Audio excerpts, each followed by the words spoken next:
6 stories, one timeline. From missiles under the Strategic Forces Command to laws shaping education, aviation safety, and even the gaming industry, today's headlines are not fragments but pieces of India's evolving story of power, law, and reform.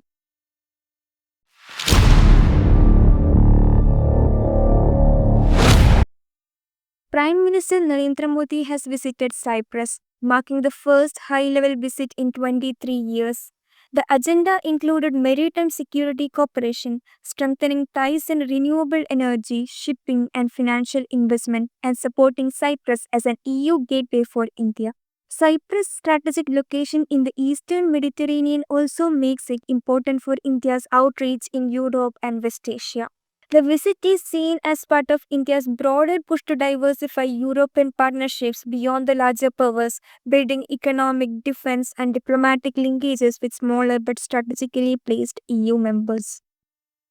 A parliamentary standing committee on transport, tourism, and culture has tabled a report highlighting serious concerns in India's civil aviation sector. It flagged fatigue among air traffic control officers due to long shifts and inadequate staffing, shortages in the Directorate General of Civil Aviation, particularly technical experts and inspectors, the need for strengthening the maintenance, repair, and overhaul sector, which currently depends heavily on foreign facilities. Weak oversight and gaps in pilot training, despite India being on track to become the third largest aviation market globally. The committee urged better investment in human resources, safety culture, and infrastructure before expansion outpaces safety regulations. India has successfully test-fired the Agni-5 intercontinental ballistic missile under the command of the Strategic Forces Command. The missile, with a range of over 5,000 kilometers, is capable of reaching most of Asia and parts of Europe and Africa. This test included MIRV technology, multiple independently targetable re-entry vehicles, enabling a single missile to carry and deliver multiple nuclear warheads to different targets.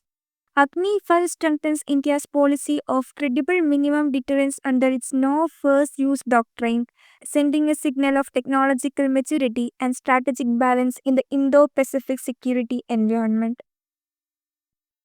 A parliamentary committee on education has recommended extending reservation to private higher educational institutions using the constitutional backing of Article 15(5). The article inserted by the 93rd Constitutional Amendment of 2005 empowers the state to provide reservations in private institutions except minority-run ones. The committee argued that access to education must not depend on whether an institution is public or private, and that affirmative action must reach socially and economically disadvantaged groups across the higher education system. If implemented, this would significantly expand opportunities for scheduled castes, scheduled tribes, and other backward classes in India's fast-growing private university sector. A new bill on ministerial removal has been introduced in Parliament.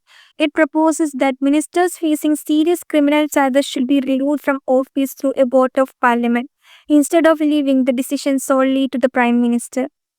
The bill has been referred to a joint parliamentary committee for detailed scrutiny.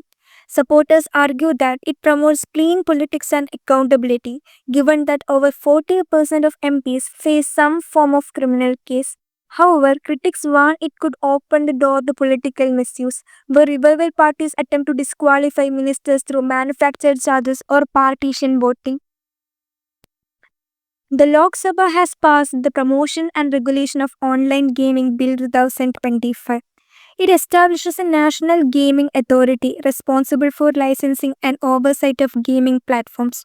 The bill restricts betting-based formats, separating games of skill from gambling, introduces data protection safeguards and strict rules for child safety, promotes the industry as an innovation-driven sector while curbing addiction and illegal practices. With India's online gaming market expected to cross $3 billion in revenues, the law aims to strike a balance between economic growth, consumer safety, and responsible gaming practices.